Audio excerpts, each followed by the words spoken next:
네, 우리 하나님 말씀 같이 봅니다. 출애굽기 20장 15절 한 절 말씀입니다. 출애굽기 20장 15절 구약성경 113면입니다. 출애굽기 20장 15절.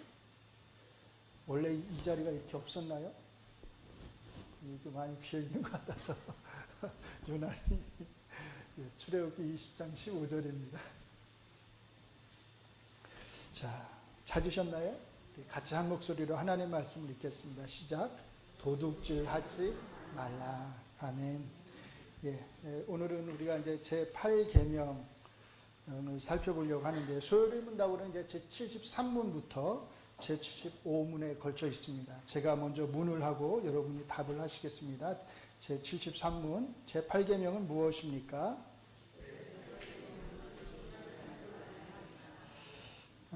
제 74문, 제 8계명이 요구하는 것은 무엇입니까?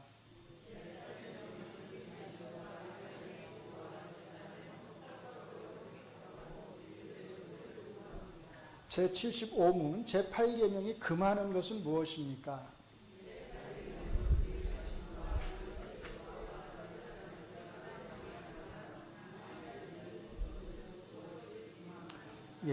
이제 10계명의 8번째 계명, 도둑질하지 말라는 계명을 살펴보겠습니다. 특별히 이 제8계명을 소요리 문답의 가르침에 제한하지 않고 성경 전체의 가르침 안에서 제8계명이 요구하는 바가 무엇인지를 생각해 보려고 합니다. 그러기 위해서 특별히 오늘은 먼저 가장 중요하게 생각해야 할 것, 즉 이 계명을 바르게 이해하기 위한 두 가지 전제와 그 함의들이 무엇인지만을 살펴보겠습니다. 먼저 두 가지 전제는 다음과 같습니다. 같이 읽습니다. 첫째, 모든 만물은 다 여호와 하나님 자신의 것이다. 둘째, 하나님께서는 우리 각자에게 자신의 것을 나누어 주셨다. 오늘 오전 설교하고 이렇게 맞닿아 있는 걸 알 수 있죠. 자, 첫 번째 전제가 가르치는 것은 분명합니다. 이 땅과 거기에 속한 모든 만물에 대한 소유권자는 오직 여호와 하나님 자신뿐이라는 것입니다. 성경은 이 사실에 대해서 반복적으로 선언합니다. 같이 읽습니다. 하늘과 모든 하늘의 하늘과 땅과 그 위의 만물은 본래 내 하나님 여호와께 속한 것이로되. 시편 24편 1절. 땅과 거기에 충만한 것과 세계와 그 가운데에 사는 자들은 다 여호와의 것이로다. 학개서 2장 8절입니다. 은도 내 것이요 금도 내 것이니라. 만군의 여호와의 말이니라. 자, 이 땅에 존재하는 모든 만물에 대한 여호와 하나님의 소유권 주장은 기본적으로 창세기 1장과 2장에 근거하고 있습니다. 만물의 창조자로서 모든 만물은 하나님에게 속한 것입니다. 그러므로 세상에 존재하는 모든 것은 은과 금 같은 재물을 포함해서 하나님과 무관한 중립적인 것이 아닙니다. 모두가 하나님의 영광을 위해서 사용되어야 할 하나님의 소유입니다. 이와 관련하여 한 가지 주목해야 할 말씀이 있습니다. 시편 50편 9절로 12절의 말씀입니다. 같이 읽습니다. 내가 내 집에서 수소나 내 우리에서 숫염소를 가져가지 아니하리니 이는 산림의 짐승들과 뭇산의 가축이 다 내 것이며 산의 모든 새들도 내가 아는 것이며 들의 짐승도 내 것임이라. 내가 가령 줄여도 내게 이르지 아니할 것은 세계와 거기에 충만한 것이 내 것임이로다. 자, 여기에서 하나님은 자신의 소유와 이스라엘 백성의 소유를 구분해서 말씀하십니다. 마치 이스라엘 백성의 가축들은 하나님의 것이 아닌 듯이 말입니다. 그러나 이 말씀은 하나님과 이스라엘의 소유가 서로 분리되어 있다는 뜻이 아닙니다. 이 말씀은 하나님이 이스라엘이 바치는 제물에 의존하지 않으신다. 이게 포인트죠. 이스라엘이 바치는 그 제물에 의존하지 않으신다는 사실을 강조하는 것이지 하나님이 무언가 부족해서 동물 제사를 요구하시는 게 아니라는 겁니다.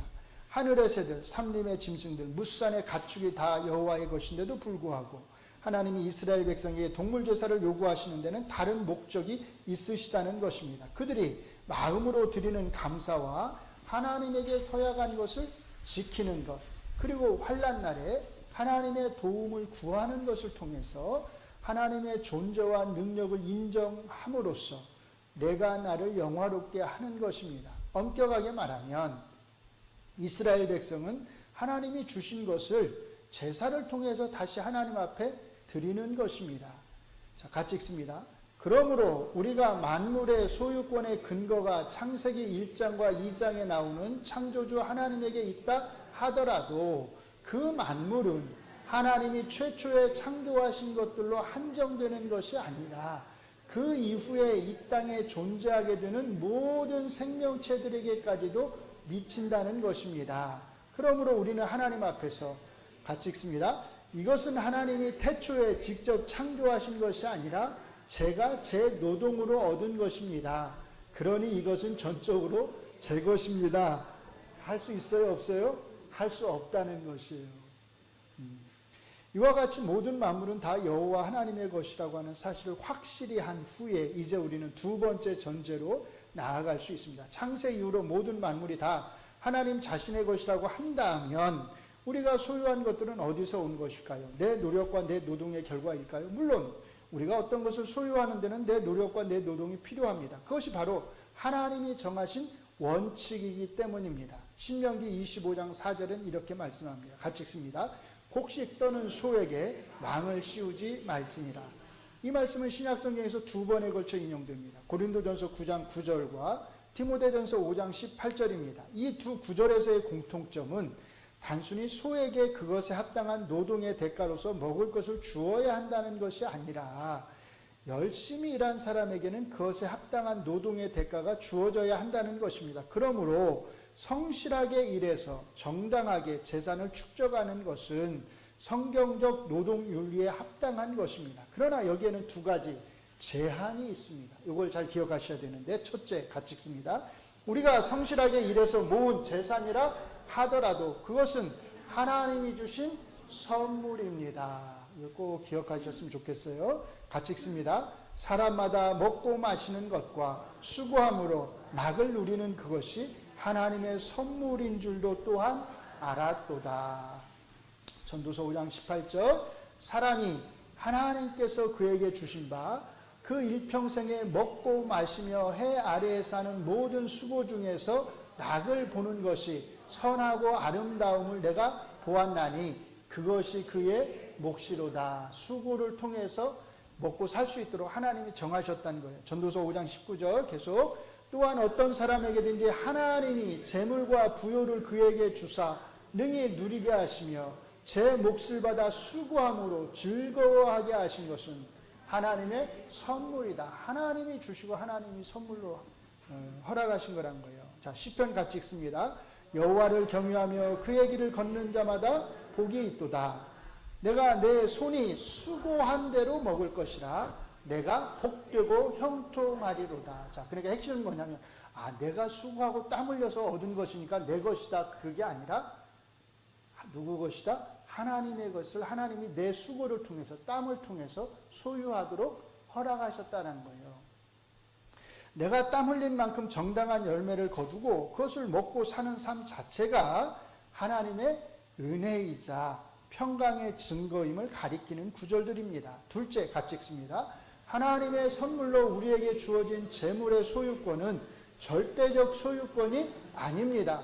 특별히 이스라엘의 토지와 기업에 대해서는 영구적 소유권도 아니었습니다. 자, 이게 이제 굉장히 놀라운 건데요. 한번 잘 보시면 좋을 것 같아요.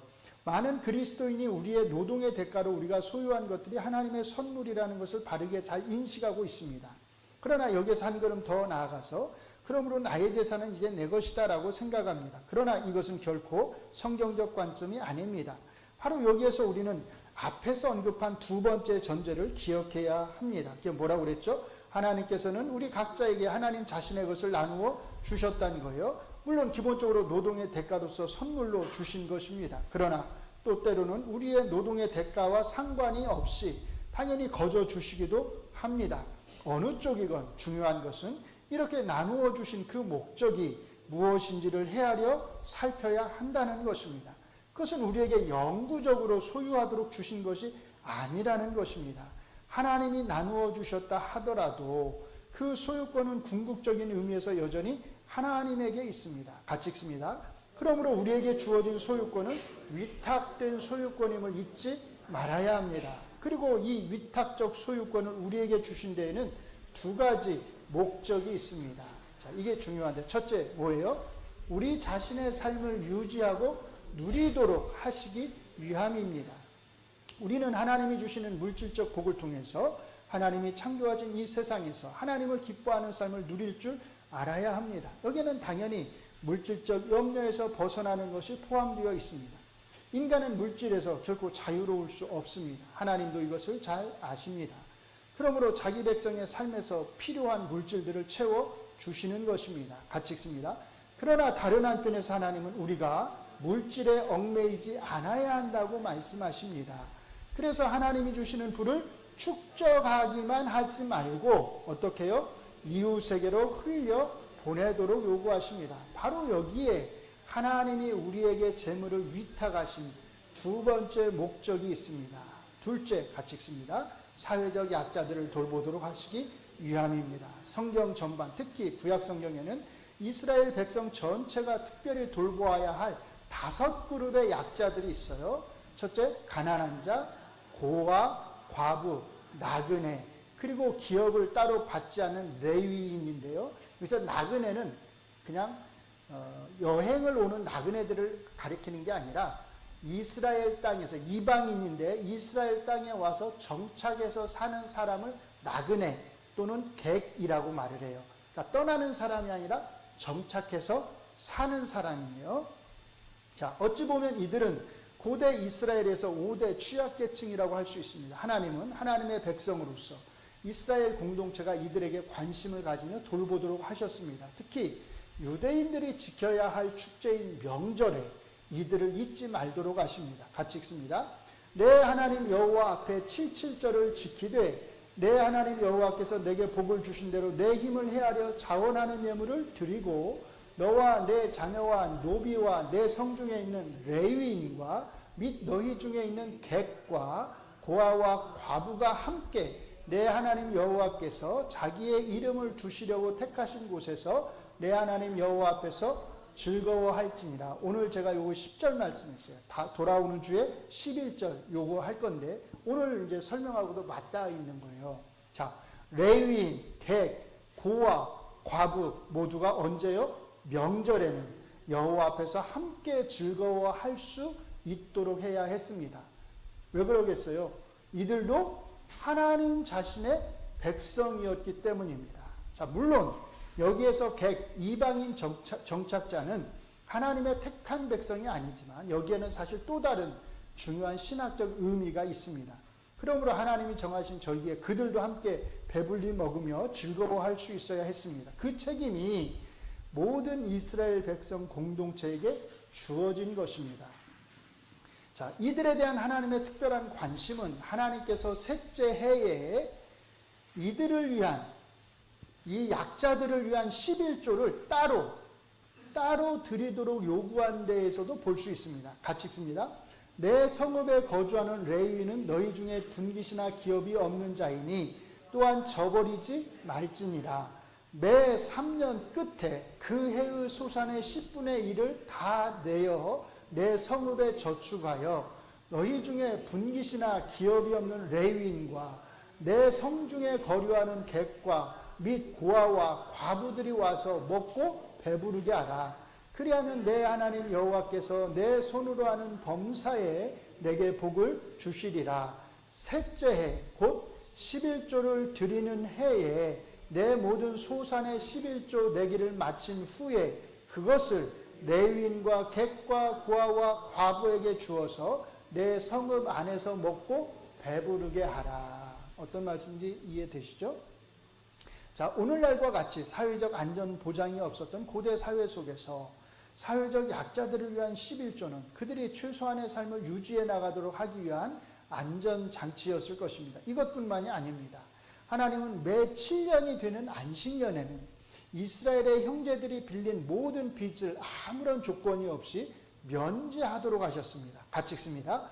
매 7년 끝에는 면제하라. 면제의 규례는 이러하니라. 그의 이웃에게 꾸어준 모든 채주는 그것을 면제하고 그의 이웃에게나 그 형제에게 독촉하지 말지니 이는 여호와를 위하여 면제를 선포하였습니다. 오늘날 이렇게 말하면 아마 난리가 날 거예요. 그렇죠? 놀라운 하나님의 말씀들인 거예요, 진짜. 그러므로 하나님이 이스라엘 백성에게 명령하신 7년 주기의 면제는 이렇게 사이클로 돌아가게 돼 있어요. 1년째 일반 11조, 2년째 일반 11조, 3년째 뭐죠? 약자들을 위한 11조, 4년째와 5년째 일반 11조, 6년째 약자들을 위한 11조, 7년째는요 안식년, 땅을 쉬게 하고 뭘 해야 돼요? 모든 빚을 면제해줘서 숨을 쉬고 살 수 있도록 해줘야 되는 거예요. 자, 여기에서 3년째 하도록 하신 약자를 위한 11조와 7년째 되는 안식년에 형제의 모든 빚을 조건 없이 면제하라는 말씀은 하나님이 사유재산을 부정하신다거나 사유재산을 침해하시는 것이 아닙니다. 오늘날 우리가 볼 때에 매우 과해 보이는 이런 요구들 속에는 앞에서 제시한 두 가지 전제와 위탁적 소유권 사상이 놓여 있습니다. 하나님이 개인에게 또는 각 가정에 주신 재산은 분명히 사유재산이지만 그래서 타인의 재산에 대해 누구도 탐을 내거나 도둑질을 해서는 안 되지만 그러나 그 사유재산은 위탁된 것으로서 같이 읽습니다. 자기의 가정을 위해서뿐만 아니라 필요할 때에는 이웃을 위해서 기꺼이 사용되어야 합니다. 이 하나님의 뜻을 우리가 잘 헤아려야 되는 거죠. 그러므로 이러한 11조 규정과 안식년 규정은 각 가정에 주신 그 재물이 오직 그 가정만을 위해서 사용되어야 하는 절대적인 것이라거나 그 가정에서만 소유되어야 하는 영원한 소유권을 의미하지 않는다는 것을 알 수 있습니다. 이것이 바로 뭐예요? 성경적 물질관입니다. 우리는 이런 것에 대해서 별로 교육을 안 받아봤죠. 자, 이런 성경적 물질관과 관련해서 우리가 아주 중요하게 살펴보아야 할 말씀이 하나 있습니다. 바로 희년제도입니다. 이것은 지금까지 우리가 다룬 것 전체를 다 포괄해서 설명해 줍니다. 같이 읽습니다. 너희는 50년째 해를 거룩하게 하여 그 땅에 있는 모든 주민을 위하여 자유를 공포하라. 이 해는 너희에게 희년이니 너희는 각각 자기의 소유지로 각각 자기의 가족에게로 돌아갈지며. 자, 이어서 23절에 이 희년 제도의 근거가 되는 말씀이 나옵니다. 같이 읽습니다. 토지를 영구히 팔지 말 것은 토지는 다 내 것임이니라. 너희는 거류민이요 동거하는 자로서 나와 함께 있느니라. 자, 이 말씀이 얼마나 중요한 의미가 있는지를 잘 새겨보아야 합니다. 여기에서 하나님은 모든 토지의 소유권이 어디에 있다? 오직 자기 자신에게 있다고 하십니다. 그러면 이스라엘 백성은 어떤 자격으로 그 땅에서, 즉 가나안 땅에서 살아가고 있는 것일까요? 그들은 즉 너희는 거류민이요 동거하는 자로서 나와 함께 있다고 하십니다. 여기 이제 거류민 게르인데 히브리어로 거류민 게르란 그 땅에 대한 소유권이 없이 정착해 사는 이방인을 가리킵니다. 아까 이게 뭘로 번역됐어요? 나그네, 개그로 번역됐죠. 이게 다 게르 같은 단어예요. 근데 하나님 앞에서 이 이스라엘 백성이 마치 그렇다는 거예요. 소유권 없이 그냥 그 땅에서 정착해 사는 거예요. 그러니까 이스라엘 백성이 바로 이와 같다는 것입니다. 모든 땅에 대한 소유권자는 하나님 자신이시기 때문입니다. 그들은 그냥 하나님의 동거자로서 그 땅에 정착해 사는 것입니다. 그러므로 그들 사이에서 땅은 영구적으로 사거나 팔 수 있는 것이 아닙니다. 바로 여기에서 땅과 관련된 두 가지 원칙이 나옵니다. 첫째, 같이 읽습니다. 이스라엘에서 땅의 판매는 땅의 소유권을 판매하는 것이 아니라 수화권, 즉 땅의 사용권의 판매를 의미했습니다. 이게 아마 굉장히 생소할 거예요. 아니 분명히 땅을 팔았는데 그 땅을 소유권을 판 거 아닌가? 우리는 보통 그렇게 생각하는데 소유권을 판 게 아니라 해마다 그 땅에서 얼마나 수확이 되느냐 그 수확권, 땅의 사용권을 팔았다는 것이에요. 그러니까 희년이 되면 어떻게 해야 된다? 돌려줘야 된다는 거예요. 자, 한번 잘 보셔요. 자, 이것은 그 다음에 이어지는 다음과 같은 말씀을 통해서 알 수 있습니다. 같이 읽습니다. 너희 기업의 온 땅에서 그 토지 무르기를 허락할지니 만일 내 형제가 가난하여 그의 기업 중에서 얼마를 팔았으면 그에게 가까운 기업 물을 자가 와서 그의 형제가 판 것을 물을 것이요 만일 그것을 물을 사람이 없고 자기가 부유하게 되어서 물을 힘이 있으면 그 판 해를 계수하여 그 남은 값을 산 자에게 주고 자기의 소유주로 돌릴 것이니라. 자, 어떤 사람이 가난해서 그 기업의 토지를 팔았다가 그가 다시 그 토지를 사기를 원할 경우 어떻게 해야 할까요? 그 토지를 매입한 사람은 반드시 다시 그 토지를 팔아야 합니다. 자기가 자기 돈을 주고 샀다고 해서 오늘날처럼 자기 마음대로 팔지 않고 영구적으로 소유할 수 없습니다. 그래서 뭐라고 해요? 그 토지 무르기를 다시 팔아야 된다는 거예요. 무르기를 허락할지니라는 말씀이 바로 그 뜻입니다. 그러니까 토지를 사는 사람도 자신이 그 토지를 영구적으로 소유하는 게 아니라는 것을 알고서 사는 것입니다. 자, 그러면 토지를 구입한 사람이 다시 원주인에게 토지를 팔아야 할 때 그는 어떤 기준으로 다시 그 토지를 팔아야 할까요? 그 다음 말씀이 바로 이것에 대한 것입니다. 희년을 기준으로 그때까지 남은 기간에 맞춰서 값을 정해야 합니다. 그러니까 희년까지 기간이 오래 남았으면 당연히 그 값이 어떻게 되겠어요? 늘어나겠죠. 많아지겠죠. 그런데 희년까지 기간이 얼마 안 남았으면 그 가격은 당연히 줄어들 거예요. 왜? 오랜 기간 동안 수확을 해서 자기 것으로 삼았잖아요. 자, 예를 들어서 1년 수확량이 10만 원인데 희년까지 남은 기간이 20년이면 땅을 팔았던 사람은 얼마를 줘야 돼요? 20년 남았으니까 10만 원씩 계산해서 200만 원을 주고 땅을 다시 사야 하겠지만 만약 남은 기간이 5년밖에 안 남았어요. 희년까지. 그러면 얼마만 주면 돼요? 50만 원만 주고 사오면 된다는 것이에요. 이렇게 이스라엘의 토지 매매는 수확권의 매매, 1년 동안 거두는 그 수확권의 매매였다는 것을 기억해야 합니다. 둘째, 만약 땅을 판 사람이 희년 전에 다시 그 땅을 살 수 있는 능력이 없었다면 어떻게 해야 될까요? 이때에 그 땅을 산 사람은 아무런 조건이 없이 그 땅을 원주인에게 돌려주어야 했습니다. 땅을 산 사람은 최대 49년간의 또는 희년 때까지의 토지 사용권을 다 사용한 것이기 때문입니다. 충분히 이득을 거뒀다는 거예요.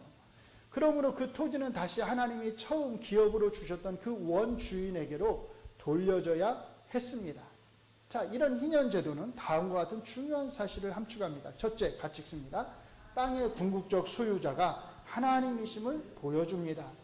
이스라엘의 각 지파와 가정은 자기 힘으로 가나안 땅을 얻은 것이 아닙니다. 그들은 기업으로서 그 땅을 분배받은 것입니다. 그러므로 그 분배된 땅은 서로 영구적으로 사고 팔 수 있는 것이 아니었으며 가난으로 인해서 일시적으로 토지를 다른 사람에게 넘겨주었다 하더라도 희년에는 반드시 원래의 소유주에게로 돌려져야 했습니다.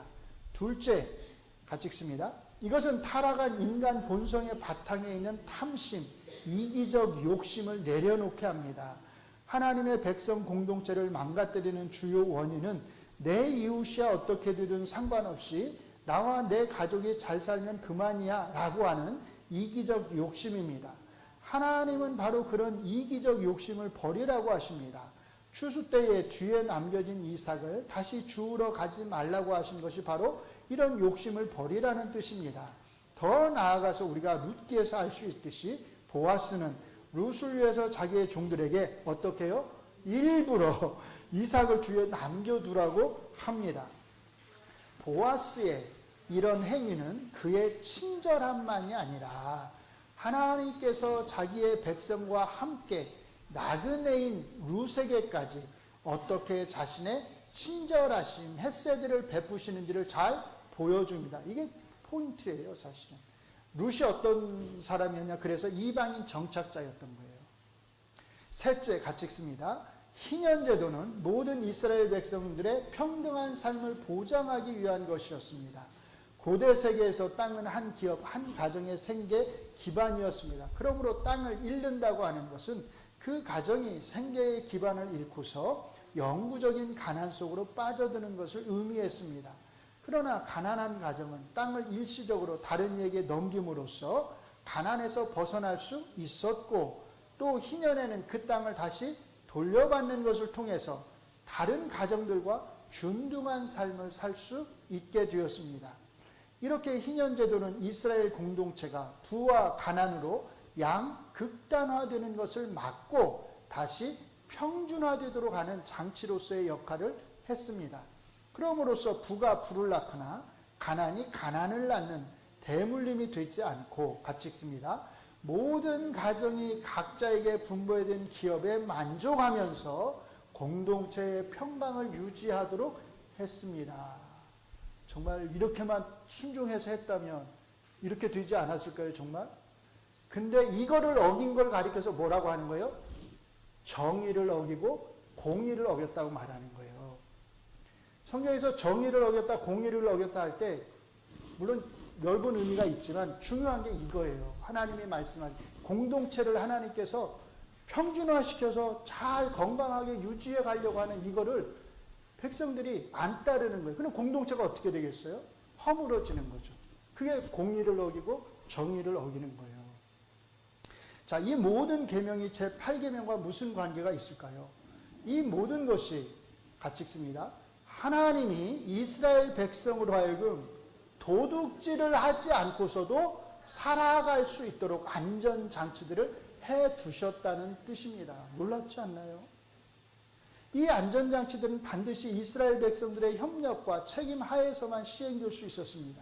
하나님의 말씀에 대한 그들의 순종이 반드시 필요했다는 뜻입니다. 구약 성경에서는 이 순종이 잘 행해지는 것을 가리켜서 정의와 공의라고 말을 합니다. 그러므로 하나님이 주시는 복과 선물로서의 재산과 재물을 누리는 사람들은 이러한 의미의 정의와 공의를 행할 수 있는 순종의 삶을 살아야 합니다. 쉽게 말해서 공동체 안에서 다른 사람들이 도둑질을 하지 않아도 살아갈 수 있도록 하는 책임의식과 배려를 가져야 합니다. 역으로 같이 읽습니다. 한 공동체 안에서 도둑이 많아진다고 하는 것은 공동체 전체가 책임이 있다는 뜻이기도 합니다. 왜? 하나님 말씀에 순종하지 않았다는 거니까요. 다른 한편 이 말씀들은 이스라엘 공동체 안에서 도둑질하지 말라고 하는 제8계명을 어기는 것이 왜 그리 심각한 잘못인지도 잘 보여줍니다. 그들은 하나님이 세우신 이런 안전장치들에도 불구하고 도둑질을 행하는 것이기 때문입니다. 그러므로 그들의 도둑질은 더 큰 죄악이며 하나님이 세우고자 하시는 공동체의 질서를 심하게 무너뜨리는 행위입니다. 자, 결론적으로 같이 읽고 마치겠습니다. 우리는 하나님의 이 말씀들을 오늘날 우리 사회에 문자 그대로 적용할 수 없다 할지라도 하나님이 요구하시는 그 공동체적 정신이 무엇인지를 잘 살펴서 교회 공동체뿐만 아니라 사회적 공동체 역시도 그런 정신 아래에서 세워져 갈 수 있도록 그리스도인으로서의 책임을 다해야 합니다. 우리 사회가 정확히 이와 반대로 하나님의 뜻을 거슬러서 나아가는 것을 볼 때 우리가 이런 공동체적 정신을 실천한다고 하는 것이 얼마나 어려운 일인지를 알 수 있습니다. 그러나 어렵다고 해서 안 해도 되는 것이 아니라 어렵다 하더라도 해야 하는 일입니다. 우리는 그리스도인들이니까요. 하나님이 그렇게 살라고 요구하시니까요. 하나님이 우리가 이룰 수 없는 이상을 말씀하시는 것이 아닙니다. 우리가 이루어야 할 이상을 말씀하시는 것입니다. 우리는 하나님의 백성이기 때문입니다. 아멘. 우리가 이렇게 살았다면 땅 투기 안 하고 아파트 투기 안 하고 그랬다면 그렇지 않겠어요? 얼마나 우리 공동체가 지금 더 좋은 의미에서 좋은 모습으로 살아가고 있겠어요. 물론 우리가 안 해도 또 다른 사람들이 다 했겠죠. 그러나 우리가 그러니까 우리도 해야 된다. 그런 핑계는 들 수 없어요.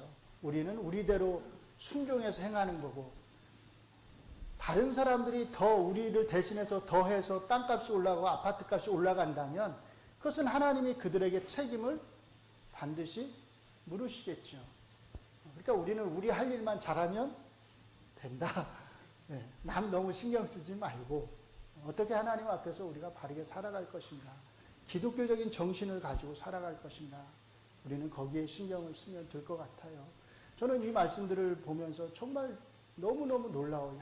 우리 현대에 우리가 생각하지 못했던 것들을 이 수천 년 전에 하나님께서는 이렇게 좋은 말씀들을, 좋은 장치들을 해두셨구나라고 하는 그런 생각을 하면서 역시 우리 하나님이 생각이 깊으시구나, 정말 친절하시구나, 너무너무 감동을 많이 받고, 또 이 세상이 정확하게 이것에 거슬려서 나아가고 있다고 하는 것에 대해서 너무 마음이 안타까운 마음이 굉장히 큽니다. 모두가 하나님의 이 뜻이 이 땅에서도 이루어질 수 있도록 또 함께 기도하는 우리 동작중앙교회 성도님들이 되셨으면 합니다. 기도하겠습니다. 하나님, 우리의 욕심이, 우리의 탐심이 하나님의 뜻을 거슬려서 오히려 하나님께서 이 땅에 세우신 공동체들을 파괴하며 또 허무는 대로 나아가고 있는 것을 우리가 보게 됩니다. 그렇다 할지라도 우리는 하나님의 백성이니까, 하나님께서 자녀로 삼아주신 하나님의 아들과 딸들이니까 하나님께서 우리에게 말씀하신 우리가 이루어야 할 이 이상의 말씀을 따라서 살아가게 하여 주시옵소서. 그것이 때로는 믿지 않는 사람들이 볼 때에는 어리석은 것 같고 미련한 것 같지만 바로 거기에 구원이 있고 생명이 있음을 잊지 않게 하여 주시옵소서. 바로 그런 의미에서 세상을 거슬러 살아갈 수 있는 저희들이 될 수 있도록 우리의 연약한 믿음을 주께서 굳게 붙잡아 주시옵소서. 예수님 이름으로 기도합니다. 아멘.